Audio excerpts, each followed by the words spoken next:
जुलाई 2012 कसेड़ी घाट। 4 दोस्त अनिकेत, साहिल, राजीव और अमित सब हॉलिडे एंजॉय करने के बाद रात में वापस घर लौट रहे थे। अमित: अरे यार, कब ये रास्ता खत्म होगा? 2-3 घंटे से इसी रास्ते पर भटक रहे हैं। बैठे बैठे कमर में मोच आ चुकी है। राजीव: हाँ यार साहिल, तुझे इस रास्ते के बारे में पता भी है या ऐसे ही गाड़ी भगाई जा रहा है? साहिल: पता नहीं यार, दिन में तो ये रास्ता जल्दी कट जाता है, ना जाने इस वक्त ऐसा क्या हो रहा है। और वैसे भी मैं रात में कभी इस रास्ते से सफ़र नहीं किया। दिन में 2-3 बार यहाँ से गुजरा हूँ, रात का एक्सपीरियंस तो मुझे भी नहीं है। वो आपस में बात ही कर रहे थे कि तभी उन्हें पीछे से एक ट्रक की तेज़ हॉर्न सुनाई देती है। वो गाड़ी लगातार उनकी गाड़ी को ओवरटेक करने की कोशिश कर रही थी। अमित कैसा ड्राइवर है, पीकर गाड़ी चला रहा है क्या? इतने में उस ट्रक ने इनकी गाड़ी को एक तेज टक्कर दी। लगातार हॉर्न बजाता रहा। अनिकेत: साहिल, साइड दे इसको, वरना ऐसा लगता है कि ये हमें मारने के इरादे से आया है। साहिल उस ट्रक को साइड दे देता है और वह गाड़ी सीधा आगे निकल जाती है। साहिल: तुम लोगों ने उस गाड़ी को देखा? ऐसा लग रहा था जैसे खंडर से निकाली हो। ऐसा लगता है 200 साल पुराना ट्रक है। वो लोग इस एक्सीडेंट से घबरा गए थे। तकरीबन 10 मिनट बाद गाड़ी एक पुराने कब्रिस्तान से गुजरती है।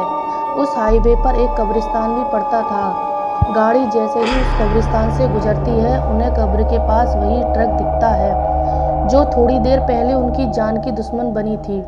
राजीव: साहिल, गाड़ी रोक, वो देख। अमित: अरे ये तो वही ट्रक है जिसने हमें परेशान कर रखा था। साहिल: मुझे लगता है कि हमें एक बार जाकर देखना चाहिए। बात क्या है? अमित: तू पागल हो गया है क्या? आधी रात इस तरह कब्रिस्तान में जाने की बात कर रहा है? अरे मरना है क्या?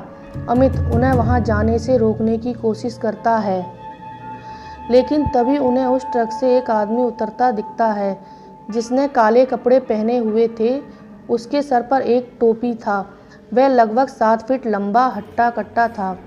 यह देखकर ना जाने क्यों सबकी उत्सुकता और बढ़ गई और अमित के अलावा सभी उस आदमी के बारे में पता लगाने के लिए उत्सुक हो गए। सभी उस आदमी के पीछे जाते हैं और अमित को भी मजबूरन उन तीनों के साथ जाना पड़ता है। चारों जब ट्रक की दीवार के पास पहुँचे तो उनका दिल बैठ गया। उन्होंने जो देखा उसे देखने के बाद उनके रोंगटे खड़े हो गए। उन्होंने देखा कि एक ट्रक ड्राइवर कब्र खोदकर लाशों को निकालता और उसे बेरहमी से खाए जा रहा था।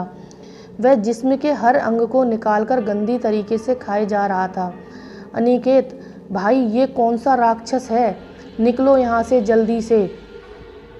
हड़बड़ाहट में सब वहाँ से एक साथ भागे, लेकिन अमित इतना डरा था कि वह हिल भी नहीं पाया।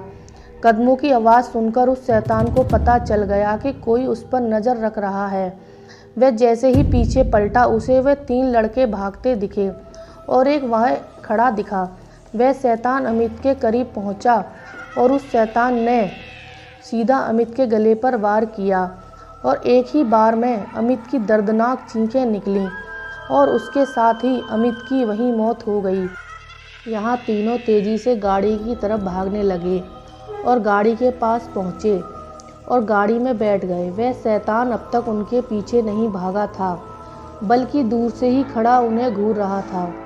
साहिल गाड़ी स्टार्ट करने की पूरी कोशिश कर रहा था, लेकिन उसकी कार स्टार्ट नहीं हो रही थी। तभी वह दूर खड़ा शैतान धीरे धीरे उनकी तरफ बढ़ता है और वह लगभग गाड़ी के नज़दीक पहुंच गया था। तभी गाड़ी स्टार्ट हो गई और तेज़ी से साहिल गाड़ी की ओर आगे बढ़ने लगा। वह शैतान इन तीनों के पीछे पड़ चुका था और तभी वह हवा में उड़ा और सीधा गाड़ी में कूद गया। और जैसे ही अनिकेत उसे देखने के लिए अपनी मुंडी गाड़ी से बाहर निकाली, तभी उस शैतान ने अनिकेत का सर अपनी भारी तलवार से काटकर अलग कर दिया और उसका अधकटा शरीर गाड़ी में फड़फड़ाने लगा। यह देखकर साहिल, राजीव दोनों डर गए और दोनों जान बचाने के लिए चलती गाड़ी से कूद गए। वे दोनों घास के मैदान में गिरे, जिससे उन्हें कम चोट आई। वे दोनों सांस दबाए घास में लेटे रहे, लेकिन उनके डर के उस शैतान ने महसूस कर लिया और फिर शैतान को राजीव एक कोने में दिखा। तभी वह शैतान अपने लंबे नाखून और धारदार तलवार से राजीव पर वार किया, जिससे उसकी दर्दनाक चीखें निकल गईं। और उसकी मौत हो गई।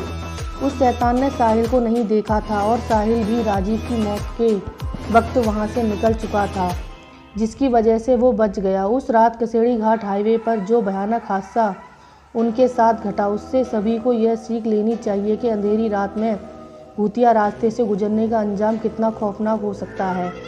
कहते हैं इस भूतिया सड़क की कहानी में कोई शैतान है जो हर रात 12 से 3 के बीच अपने पुराने खतरनाक ट्रक को अपने शिकार का पीछा करता है और उसे मारकर कब्रिस्तान में दफन कर देता है और अगली रात उसी कब्र से निकालकर उसके जिस्म के टुकड़ों को खाता है, जिससे वो अमर हो सके। आशा करती हूँ आपको ये कहानी पसंद आई हो। धन्यवाद।